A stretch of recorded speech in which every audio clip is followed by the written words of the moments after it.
Ah, bonjour, bonjour Nicole. Bonjour Sylviane. Eh bien écoutez, je suis ravie, tout à fait ravie de vous avoir grâce à Skype, hein, parce que je viens de lire votre livre, qui n'est pas nouveau, mais pour moi il était nouveau, donc L'Art de rêver que nous voyons derrière. Et j'ai été tellement enthousiaste, mais tellement extraordinairement passionnée par ce livre que vraiment je tenais à vous interviewer pour mon blog et je vous remercie infiniment d'être là devant nous et de pouvoir, pour qu'on puisse parler des rêves. Parce que vous êtes une des grandes spécialistes mondiales, on peut dire, de la francophonie sûrement, mais aussi mondiale du rêve et du sommeil. Mais aujourd'hui, on va parler des rêves. Alors, est-ce que vous pouvez rapidement vous présenter devant nous, enfin devant devant nos lecteurs? Oui, alors donc Nicole Gratton, directrice de l'École internationale de rêve qui existe depuis 1992. Donc, ce sont des formations qui sont données à l'intérieur de stages, d'ateliers, de cours en salle ou encore par Skype, bien sûr. Et je suis auteure aussi de 15 livres, dont la majorité sont sur les rêves ou le sommeil. Et puis, conférencière internationale. Voilà. Donc, vous êtes très occupé par vos rêves et vous rêvez beaucoup parce que dans votre livre, L'Art de rêver, vous dites que depuis toute petite, vous rêvez. Donc, vous avez je présume, vous avez des dizaines et des dizaines de cahiers de rêves. Cela fait 35 ans que j'écris mon journal de rêve pratiquement tous les matins. Donc, dès que j'ai pris un premier cours en 1980, à une époque où je me posais des questions sur le sens de la vie, donc j'avais 28 ans, c'était un moment je dirais, de questionnement existentiel. Oui. J'ai pris un premier cours sur les rêves, d'où on nous invitait à les noter. J'ai commencé à les écrire. Et là, j'ai commencé à voir que le rêve me révélait des aspects de moi, répondait à mes questionnements, m'éclairait sur le passé pour mieux vivre le présent, prévenir le futur. Donc, ça fait plus de 35 ans que je les écris et j'en ai des piles et des piles Oui, de journaux de rêve. je présume. Alors, la première question, vous parlez je voudrais vous poser la question, vous parlez des fonctions, hein, des fonctions du rêve. Alors, est-ce que vous pouvez nous en dire un peu plus sur les fonctions du rêve? Oui, alors on a tendance à penser que les fonctions sont limitées, c'est-à-dire que ce soit, on digère un peu les événements de la journée, donc on revoit les mêmes scènes ou les mêmes objets ou les mêmes personnes, ou encore des rêves prémonitoires qui parfois nous inquiètent ou nous troublent. Mais c'est bien au-delà de ça. Tout d'abord, le rêve est un excellent collaborateur pour mieux se connaître, pour nous révéler à nous-mêmes. Donc, c'est pour nous informer. Qui suis-je réellement? Quels sont mes talents? Quelle est ma passion dans la vie? Et aussi, surtout, nous orienter dans notre mission personnelle. Donc, nous informe. Le rêve, bien sûr, nous prévient aussi. S'il y a des conditions qu'on met en place dans le moment présent qui risquent de causer tel événement dans le futur, alors on va avoir des rêves prémonitoires ou prophétiques selon que c'est réel ou c'est juste une projection. Il y a les rêves qui sont là pour nous mettre en contact avec les gens. Donc, les rêves télépathiques. Ça nous permet la nuit de mieux communiquer, d'être en relation avec les autres. Moi, ce que j'aime dire, c'est que nous sommes beaucoup plus parlables la nuit que le jour. Donc, les rêves avec des gens autour de soi. Ensuite, le rêve a comme fonction de nous resituer, de nous réaligner, de nous donner les indices pour retrouver qui nous sommes vraiment. Parce que, vous savez, on écoute les nouvelles à tous les Ah jours. oui. Et des nouvelles de qui? On prend des nouvelles du monde. Mais à quel moment prenons-nous des nouvelles de nous-mêmes? Alors, chaque nuit, dans nos rêves, il y a soit des rêves réactifs qui nous parlent de notre corps physique. Donc, y a-t-il une maladie en développement? Y a-t-il un aliment qui serait bon pour ma santé? Donc, le rêve va m'informer physiquement. Ensuite, au niveau émotionnel, on sait très bien par l'approche de Freud, qui nous indique que le rêve va nous permettre de laisser libérer des émotions refoulées, des désirs non dits, des colères ravalées, des frustrations, etc. Donc, le rôle de compensation du rêve est extrêmement important. Il nous maintient dans l'équilibre émotif. Il y a aussi, bien sûr, les rêves temporels qui nous disent, bon, le passé. Parfois, on rêve à des scènes de notre enfance Oui. ou des événements, un travail qu'on a eu dans le passé pour nous indiquer ce qui nous a marqué et ce qui nous créer un effet dans le moment présent pour guérir de ce passé-là. Et le présent, c'est la majorité de nos rêves pour qu'on se situe par rapport à notre mission personnelle. Suis-je au bon endroit, au bon moment, avec les bonnes personnes? Et il y a bien sûr les rêves temporels futurs pour nous donner des alternatives potentielles pour qu'on fasse les bons choix dans notre vie de jour. Et puis, les rêves spirituels, tout à fait, qui sont des rêves d'ordre beaucoup plus subtil. Ça peut être rencontre avec des guides, ça peut être des rêves d'enseignement qu'on reçoit la nuit. Donc, l'aspect spirituel du rêve, pour moi, est très important. Bien sûr. Vous parlez de rêves, des rêves prémonitoires, des rêves prophétiques. Alors, quelle différence faites-vous entre les deux? Oui. Alors, rêve prophétique, c'est un peu comme une prophétie. Il est fort probable qu'il se passe telle chose si les conditions actuelles sont maintenues. Donc, le rêve, à ce moment-là, nous dit, par exemple, Nicole, si tu maintiens cette colère-là, il est fort probable que ça dégénère en dispute, etc. Alors, à ce moment-là, je peux changer, moi, mon présent. Je peux changer mes pensées de colère face à la personne. Je peux faire un acte de pardon, si on peut dire, ou d'aller au-devant de la personne puis demander le pourquoi de la situation. Alors, à ce moment-là, le rêve qui m'avait montré une dégénération, ça s'est dégénéré, par exemple, en dispute, mais je peux le changer. Tandis qu'un rêve prémonitoire, c'est un rêve du destin. C'est un rêve qui nous indique une situation future dans laquelle, quoi que l'on fasse, ça va arriver. Et le cadeau derrière cette prémonition, c'est d'être préparé, d'être capable d'y faire face en étant averti à l'avance. Oui. Donc, pour moi, je trouve que ces rêves-là sont importants, même si ça concerne le décès d'une personne chère. Alors comment peut-on être sûr? Parce que bon, c'est vrai que c'est quelque chose qui nous effraie un peu. Quand on a un rêve prémonitoire, est-ce que on sait, par exemple, on rêve que notre fils ou notre fille va avoir un accident mortel. Est-ce que ça se passe toujours? Est-ce qu'on doit toujours penser que ça va se passer tout le temps comme ça?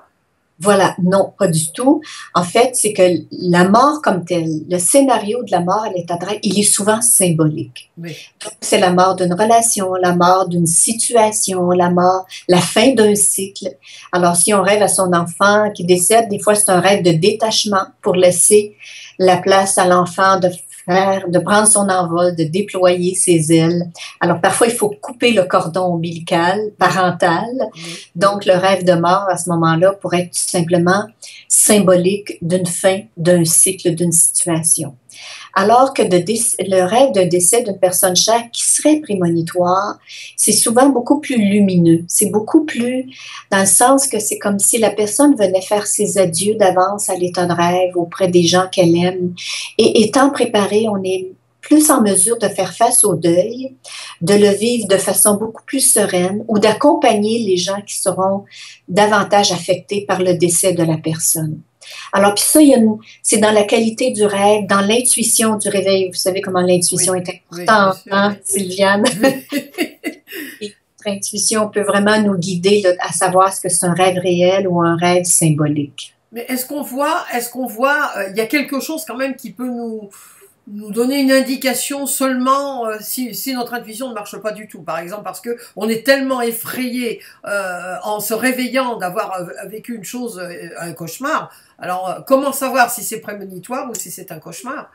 Bon, alors ça va être l'intensité du rêve et la certitude au réveil, parce que moi je les écris bon, depuis 35 ans, et quand j'ai un rêve prémonitoire, je sais que par le scénario, l'intuition du réveil, une certitude, où je demande des signes à ce moment-là. Je vais demander des signes de jour qui vont confirmer, oh, est-ce que c'est possiblement potentiel, est-ce que la chose va arriver, la situation va se produire.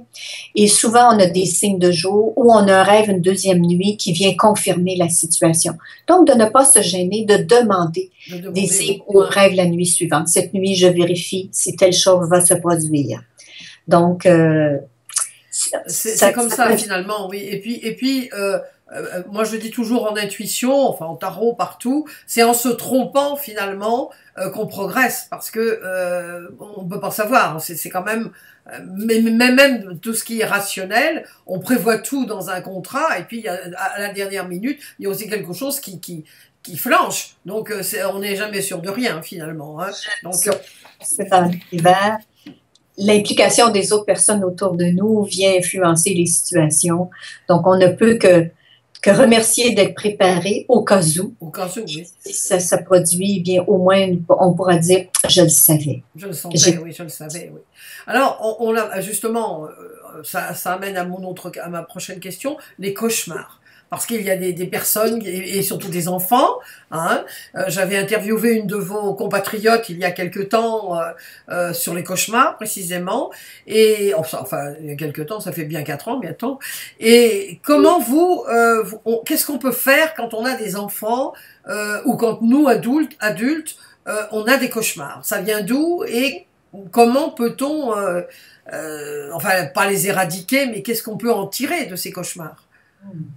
La première des choses, c'est de les voir, encore une fois, comme un cadeau. C'est-à-dire qu'un cauchemar peut avoir plusieurs fonctions, dont, entre autres, bien sûr, de nous avertir s'il y a une situation qu'on est en train de s'engager et qui risque de mal finir. Par exemple, si je rêve dans mon cauchemar que je m'élance, je tombe en bas d'une falaise, alors je peux me poser la question dans quelle situation me suis-je mis les pieds et qui va se terminer par une chute. Donc, c'est un rêve d'avertissement et seul le rêveur peut faire des liens entre les décisions de la journée, des comportements de la journée qui prévient. Sinon, le cauchemar, parfois, ce que j'aime beaucoup, moi, du cauchemar, c'est qu'il nous permet de pratiquer des attitudes de courage, d'audace, de vérifier notre capacité de gérer le stress. Alors, le stress de jour, on n'en veut pas nécessairement, mais pour être capable d'être entraîné, de faire face à de l'imprévu, à une situation qui nous dérange profondément. Alors, grâce à nos cauchemars, on apprend à avoir la bonne attitude, à se défendre, à s'affirmer, à prendre notre place, à immobiliser l'agresseur, à fuir dans la bonne direction. Donc, les cauchemars, c'est souvent un entraînement à développer des qualités que de jour, on n'a peut-être pas l'occasion de faire parce que notre vie est trop routinière, notre vie est trop predictable, comme ils disent en anglais. Oui. Donc, le cauchemar va être un espace virtuel pour s'entraîner. Alors que d'autres, tantôt, le cauchemar, ça va être une façon d'apprendre à prendre sa place. C'est-à-dire que si je suis confrontée à des gens qui rient de moi ou des gens qui tentent de neutraliser ce que j'ai à dire, mais peut-être que dans ce rêve-là, Nicole, ça veut dire « Oups, en ce moment, tu te sens vulnérable, tu te sens à la merci des autres. » Alors, c'est un rêve informatif pour me permettre de développer davantage le jour mon affirmation, l'estime de soi. Donc, de faire des affirmations ou de faire des postulats de rêve, des inductions de rêve, de dire « cette nuit, je prends ma place, cette nuit, je m'affirme ». Donc, les cauchemars sont très utiles à tous les niveaux, mais s'ils sont informatifs d'une situation comme par exemple, une fois, j'ai fait un cauchemar dans lequel je regardais mes jambes et il y avait des milliers de coupures et le sang s'est mis à jaillir de ça et je me suis dit dans le rêve, mais je vais mourir au bout de mon sang. Et au même moment, j'ai crié au secours et un infirmier est apparu. Parce que moi, j'ai travaillé 24 ans en milieu hospitalier, donc le monde hospitalier, je le connais bien.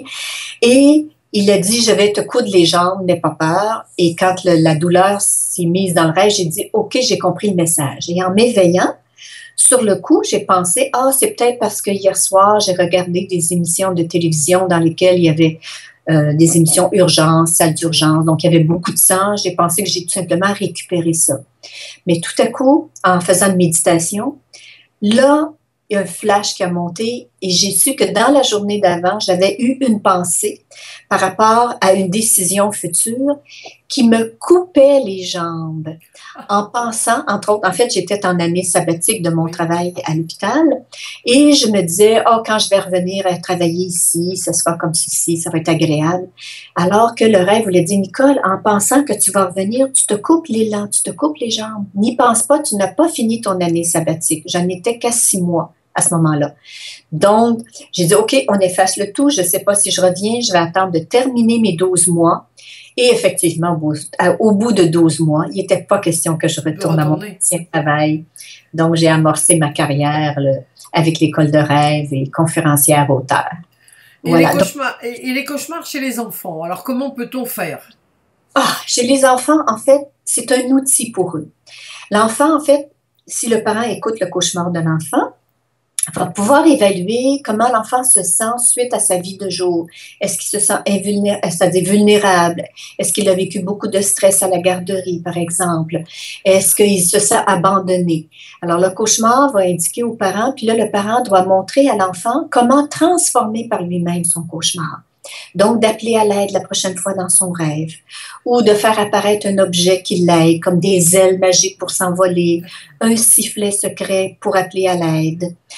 Ça peut être d'appeler des amis de la nuit qui vont l'aider. D'ailleurs, à cet effet-là, je pourrais vous parler éventuellement d'un petit coffret que j'ai fait pour Oui, les enfants qui oui, oui, s'appelle j'aimerais bien parce que oui, oui, ça m'intéresse beaucoup. Est-ce que vous pouvez, oui, c'est Rêve et complice, c'est ça? Des complices exacts. Alors, il y a un CD que l'enfant peut écouter où il découvre ses 5 outils magiques, sa potion des champions pour être fort, ses ailes magiques pour s'envoler. Il y a aussi la flûte enchantée. En fait, donc l'enfant, pour lui, c'est comme une école de nuit dans laquelle il doit apprendre à faire face au danger. Donc, de devenir plus fort que son agresseur, que son monstre. Puis l'enfant, dès qu'il sait qu'il a la permission de faire cela, il le fait la nuit suivante. Donc, de 2 à 5 ans, les enfants font beaucoup de cauchemars parce qu'effectivement, ils évacuent les craintes de jour, mais aussi pour apprendre à se défendre, à prendre leur place, à affronter le danger. Ce qui fait qu'en grandissant, à l'école, sont beaucoup plus sûrs d'eux. À l'adolescence, il y a moins de problèmes de délinquance parce que les peurs intérieures ont été évacuées et faire face à ces peurs-là aussi. Donc, il faut inviter l'enfant à affronter le danger puis te dire dans ton prochain rêve, tu vas voir, tu es capable. Il y a Martin le lutin qui te fait apparaître tout ce que tu as besoin. Il y a Copain le magicien qui t'amène là où tu veux. Il y a Mylène la musicienne qui te fait chanter, danser. Il y a Docteur Doucalin qui soigne les gros chagrins. Donc, l'enfant a des outils. Et pour l'enfant, c'est une école de vie, ses rêves de nuit. Ah Donc, oui, ah bah écoutez, oui, Rêve et complice, je le mettrai à la fin de l'article précisément parce que je suis certaine que ça va intéresser beaucoup de personnes, bien sûr. Alors, maintenant, dans les rêves, on a parfois la visite de personnes décédées. Par exemple, hier soir, moi, j'ai eu la visite de ma mère. Donc, qu'est-ce que ça veut dire? Parfois, c'est quand même un peu effrayant, surtout quand les personnes, nos êtres les plus proches, sont décédés depuis très peu de temps. Alors, qu'est-ce que ça veut dire, les personnes décédées qui nous apparaissent comme ça dans nos rêves? oui. On peut le regarder sous 3 angles différents, parce qu'on sait qu'un rêve, c'est comme un diamant à multiples facettes. Alors, la première facette à laquelle on pense, c'est bien sûr le rêve de compensation. La personne nous manque, alors on peut se créer un rêve, un scénario dans lequel on retrouve la personne. Et le fait d'avoir des belles émotions, un sentiment de réconfort, de sentir l'amour de cette personne-là ou de lui témoigner notre amour. Alors, c'est un rêve de compensation qui permet à ce moment-là d'apaiser le deuil de jour, du sentiment d'abandon, d'éloignement. Sinon, ça peut être un rêve télépathique de contact. Parce que moi, c'est ce que j'ai vécu beaucoup personnellement. Là, ma mère est décédée, j'avais 15 ans à l'époque. Et après son décès, je l'ai vue très souvent dans mes rêves. Et elle venait me donner des conseils très pratico-pratiques sur ce que j'avais à vivre à ce moment-là en tant qu'adolescente. Et mon père s'est remarié, et ainsi de suite. Donc, il y a eu toutes sortes de situations et ma mère était présente. Donc, ça peut être des rêves contacts où on reçoit des conseils, de la protection, une présence aidante, éclairante dans notre vie. Donc, ça veut dire que c'est vraiment la personne dans sa conscience d'âme qui est présente. Okay? Parce que le corps est décédé, mais la conscience supérieure, l'âme ou le grand soi, survit après la mort.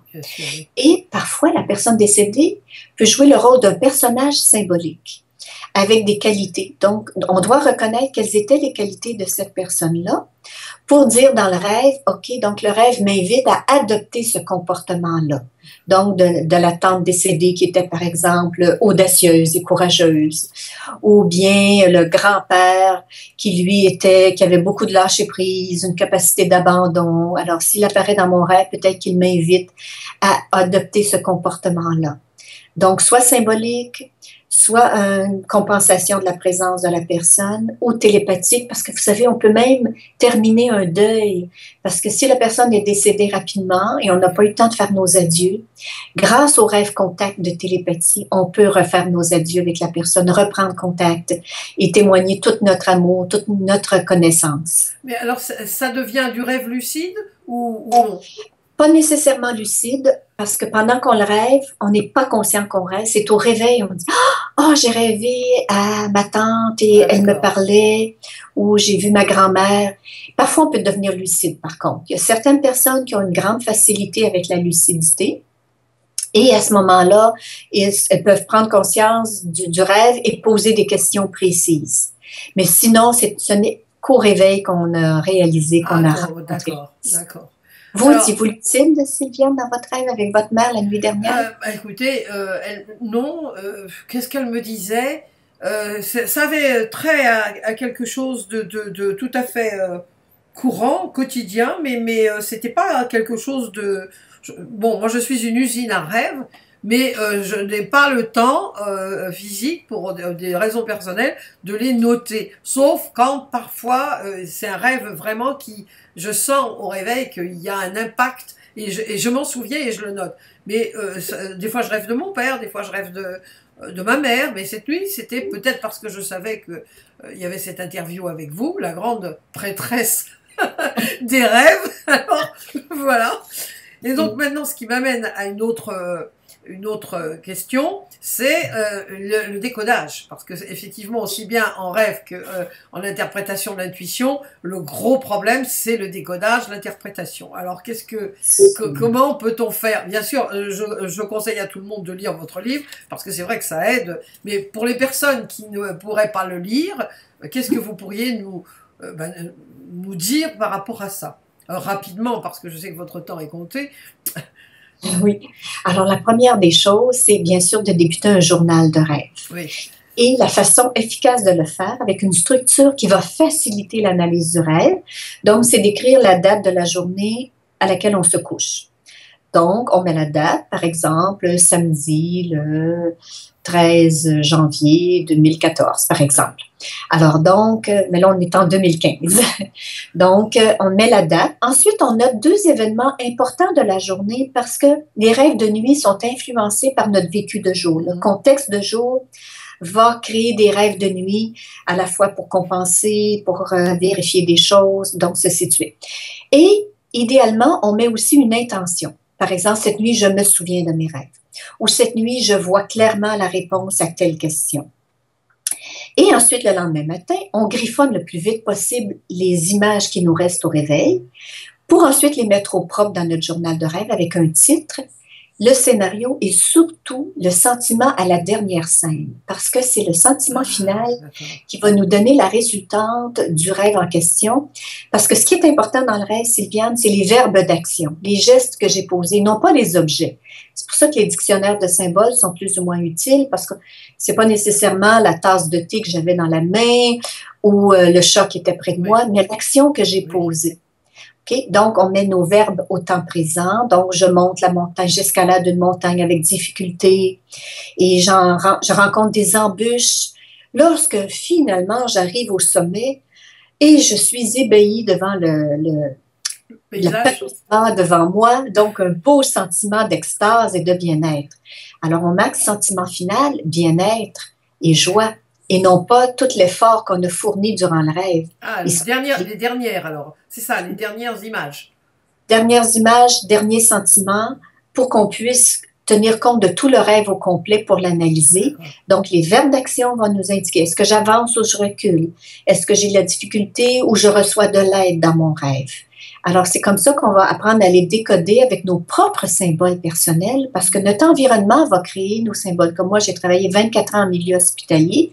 Donc, souvent, l'hôpital, le département de médecine nucléaire dans lequel je travaillais revient dans mes rêves. Bien sûr, oui. Et je parle de la Nicole d'aujourd'hui. Oui. Alors, si dans mon rêve, je manque de substances pour faire les examens en question, alors ça peut vouloir me dire que dans ma vie présentement, dans mon travail avec les rêves, je manque d'outils. Alors que si c'est l'inverse, je reçois de l'aide dans mon rêve. Donc, c'est pour ça que les verbes d'action et le sentiment ressenti à la dernière scène va nous aider à l'interpréter. Ça ressemble un peu à l'intuition, au tarot, hein, puisque moi je fais le tarot psychologique, que j'ai appris avec une de vos compatriotes aussi. J'ai beaucoup appris avec Denise Roussel, la docteure Denise Roussel. Donc, Oui. et effectivement, donc c'est, je le dis toujours aux personnes, c'est dans l'action. C'est pas important de voir quelqu'un qui, non, ou des cruches ou des bazars, des machins. Non, qu'est-ce qu'ils sont en train de faire? Qu'est-ce qui dans l'action? Qu'est-ce qu'ils sont en train de faire? Donc, ça rejoint finalement, ça rejoint un peu votre ce que vous dites. Et c'est vraiment là, c'est oui, effectivement, c'est intéressant. C'est enfin tout ce que vous dites est intéressant. Mais franchement, là, c'est vrai que ça donne une autre projection aussi. Alors, est-ce que vous avez encore un peu de temps pour moi? Oui, bien sûr. Ah, bon. Alors, justement, vous avez parlé des dictionnaires des rêves, hein, parce que vous en parlez dans votre livre. Vous dites que tout n'est pas à mettre à la poubelle, hein, si on peut dire. Mais enfin, chacun, et ça va amener enfin une autre question. C'est quelque chose que j'ai eu, enfin qui moi me tient à cœur, c'est que pour chaque interprétation de tarot ou d'intuition, c'est la propre personne. C'est nous-mêmes qui pouvons donner enfin notre comment dire, Merci. notre symbolique, ce que ça éveille en nous, la résonance que ça peut avoir en nous. Et effectivement, que pensez-vous des gens qui interprètent les rêves pour vous? Bon, alors, seul le rêveur est le mieux placé pour comprendre son rêve parce que lui seul connaît ce qu'il vit de jour, quelles sont ses préoccupations au coucher, quels sont les traumatismes qu'il a vécu dans le passé et quelles sont ses attentes pour le futur. Donc, le rêveur est mieux placé. Mais comme c'est un langage symbolique, c'est un langage de métaphore, parfois on a besoin d'une personne extérieure pour nous refléter certains aspects du rêve. Voilà. Et c'est pour ça qu'à l'école de rêve, lorsqu'on analyse les rêves en groupe, ou que même moi je travaille avec quelqu'un, je ramène au jeu. Je dis, si c'était mon rêve, je verrais telle chose. De sorte que seul le rêveur pourrait dire, oh, mais ça résonne pour moi. Voilà, Pour c'est moi, ça, ça oui. fait du sens. Donc, puis, on peut se dire une chose aussi. Si le rêve vient de nous, il parle pour nous, donc une partie de nous qui le comprend. Donc, notre cerveau droit, notre cerveau intuitif. Et c'est pour ça que lorsqu'on écrit notre journal de rêve et qu'on prend du recul et qu'on le relit une semaine plus tard ou même un mois plus tard, et souvent il fait du sens. Mais sur le coup, comme il est construit avec des images récentes de la journée, il concerne notre état de conscience du moment, mes peurs, mes joies, mes attentes. Et le rêve va m'éclairer pour m'aider à prendre la bonne direction, parce que les rêves sont jamais là pour nous nuire. Même un cauchemar n'est pas là pour nous nuire, pour Oui. nous faire peur. Il est là pour nous réveiller, pour nous secouer, pour dire, surtout si on nourrit, par exemple, des pensées dépressives, si on vit de l'angoisse, ben c'est sûr que les images ne sont pas nécessairement belles. Et c'est là qu'il est important d'induire des rêves le soir en disant, cette nuit, je fais des beaux rêves. Cette nuit, je m'amuse dans mes rêves. Cette nuit, j'invite mes guides à me montrer le bon chemin. Donc, de devenir proactif avec les rêves et l'interprétation, effectivement, comme vous dites, Sylviane, seul le rêveur peut sentir le « ah, oui, oui, je comprends mon rêve ». Et si on ne comprend pas sur le coup, de se donner un temps de recul et de voir à quel moment quelqu'un, des fois de le raconter à quelqu'un d'autre, la personne va dire « ben voyons, c'est évident, ça parle de telle chose ». Et là, on dit « ah, là, j'allume ». Oui. Donc, les dictionnaires de symboles peuvent être utiles parfois, mais de ne pas s'y tenir à la lettre, sinon on perd notre pouvoir sur nos propres rêves et on perd le contact avec notre intuition. Donc, on se fait confiance, on les écrit à tous les jours et on fait une relecture une fois par semaine ou une fois par mois. Et je vous garantis qu'il va y avoir des belles surprises, comment le rêve peut devenir de plus en plus clair, de plus en plus tel quel, au lieu d'avoir des symboles précis. On peut rêver vraiment la situation telle quelle. Oui, donc un guide, hein, en tarot psychologique, c'est ça. On guide, on guide la personne, donc il faut avoir beaucoup de distance, hein, de recul par rapport à ça, et donc on la guide. Donc effectivement, quand on a quelqu'un qui est un spécialiste des rêves, c'est vrai que la personne peut nous dire quelque chose qui fait résonance avec nous, et effectivement, c'est dire, bah oui, ça je n'y avais pas pensé, mais il faut toujours sentir en soi la résonance, quoi, c'est ça. Donc voilà. Donc, ça, on en est bon. Donc, on va terminer parce que moi, je resterai encore avec vous pendant des heures puisque c'est fascinant. Mais j'aimerais que vous nous disiez qu'est-ce qu'on fait dans votre école, qu'est-ce que vous faites, qu'est-ce qu'on apprend, qu'est-ce qu'on peut apprendre sur les rêves. Parce que il y a l'école des rêves. On voit l'école des rêves que vous avez fondée. Mais qu'est-ce qu'on peut apprendre dans une école des rêves? Voilà. Alors, la première des choses, apprendre à devenir autonome dans l'analyse de nos propres rêves. Donc, les gens viennent tout d'abord apprendre à comprendre l'aspect scientifique du rêve, c'est-à-dire à quel moment le rêve a lieu, combien de temps dure un rêve, à quelle fréquence le rêve se présente durant la nuit. Donc, le fait de savoir que scientifiquement, on sait que tout le monde rêve, on fait tous de 4 à 6 rêves par nuit, d'une durée de 5 à 45 minutes, donc il est plus long le matin. Donc, tout cet aspect-là. Ensuite, on apprend à lire des métaphores de rêve. Donc, il y a des exemples qui sont donnés de scénarios de rêve pour que la personne lise au-delà des images pour comprendre comment se construit un rêve. Donc, des actions avec des émotions, mais très imagées, parce qu'on rêve en cerveau droit. Donc, notre cerveau droit, il est visuel. Donc, on va utiliser du matériel visuel de notre vie de jour ou des archétypes universels parfois. Et là, donc, on apprend à lire des métaphores. On apprend à programmer nos rêves aussi, à tenir efficacement un journal de rêve. On apprend à se distancer par rapport à nos propres rêves.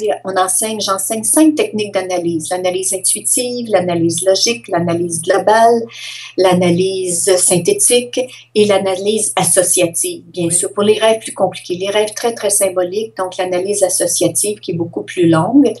Donc, on apprend ces techniques-là et sous forme donc d'ateliers, de stages en salle, ou des formations à distance. Il y a un cours par correspondance aussi, où la personne est accompagnée, supervisée pendant 10 leçons avec 10 rêves personnels qui sont analysés. Ou j'ai aussi maintenant une formation en ligne que les gens peuvent suivre sur Internet. Donc, ça s'appelle l'atelier Art de rêver. Et donc, sur mon site web, artderêver.com, tout ça est là. Il y a aussi des consultations personnelles par Skype ou par courriel. Et dans le fond, le but de l'école de rêve, c'est vraiment de permettre à monsieur, madame, tout le monde de récupérer son potentiel, son pouvoir face à ses rêves pour les analyser par lui-même, puisque le rêve vient de nous et qu'on rêve depuis notre naissance. On va même rêver jusqu'à notre dernier souffle. Et c'est pour ça que j'ai aussi écrit un livre qui s'intitule « Les rêves en fin de vie ». Avec une dame qui travaille en soins palliatifs, pour comprendre les rêves, si on accompagne quelqu'un en fin de vie, comment le rêve devient aidant pour suivre l'état émotionnel, l'état spirituel de la personne donc en phase terminale. Et puis, il y a aussi le livre « Découvrez votre mission personnelle » pour s'aider à comprendre les rêves qui nous indiquent notre mission. Ah oui, ça oui, c'est... Par les signes de jour et les rêves de nuit. Et tantôt, vous parliez bien sûr du livre L'art de rêver. Et il y a 2 livres dans un. Oui, L'art de rêver, rêve et symbole. Rêve et symbole, oui, il y en a 2 en réalité. Oui. Symbole à la fin, c'est pour expliquer aux gens comment nos symboles personnels nous appartiennent. Donc, ça démystifie. Puis il y a même un petit journal à la fin. Les gens peuvent écrire leurs rêves. Et voilà, donc c'est ça, les cours par correspondance, par Internet, en salle, ou bien par Skype. Par Skype. Et puis après, donc les personnes, ça dure combien de temps une formation chez vous? Alors, il y a des formations d'une journée uniquement qui s'appellent « Comment décoder vos rêves », donc qui donnent toute la base. Il y a un atelier plus long de 15 heures, donc 5 rencontres de 3 heures, qui s'intitule « Le rêveur actif ». Donc, comment devenir un rêveur actif, comment programmer nos rêves. Et on apprend à ce moment-là 3 techniques d'analyse différentes. Il y a la longue formation de 200 heures pour devenir enseignant, consultant en art de rêver. Et ça, à ce moment-là, ça se donne aussi en salle ou possiblement par correspondance éventuellement, là, prochainement, parce que j'ai de plus en plus d'outils par correspondance. Donc, c'est une longue formation de 200 heures et je le mets sur 1 an à raison d'un week-end par mois environ lorsqu'on le fait en salle. D'accord. Donc, c'est un bel outil aussi, quelqu'un qui veut développer une carrière avec les rêves. Oui. Comme vous avez finalement, à 30 ans, complètement bifurqué et avec succès, hein, puisque vous êtes vraiment maintenant je vous dis, une des grandes spécialistes francophones et même mondiales. Là, je signale quand même que la préface est de Patricia Garfield, qui est quand même une sommité aussi sur les rêves. Moi, elle m'a enchanté aussi. C'était les Sénoï, les fameux Sénoï, qui ont disparu aujourd'hui et dont elle parlait. C'était une des premières qui a parlé, hein, des fameux Sénoï. Eh bien, écoutez, Nicole, moi, je suis absolument ravie d'avoir pris 35 minutes de votre temps pour nous dire à quel point les rêves sont importants. Et j'espère que vous allez avoir encore plein de succès dans votre école et que vous allez écrire encore plein de livres pour notre plus grand plaisir. Oui, ce fut un grand plaisir, Sylviane. Je vous remercie infiniment et au plaisir de se revoir éventuellement. À bientôt. À bientôt. Au revoir, Nicole. Au revoir. Au revoir.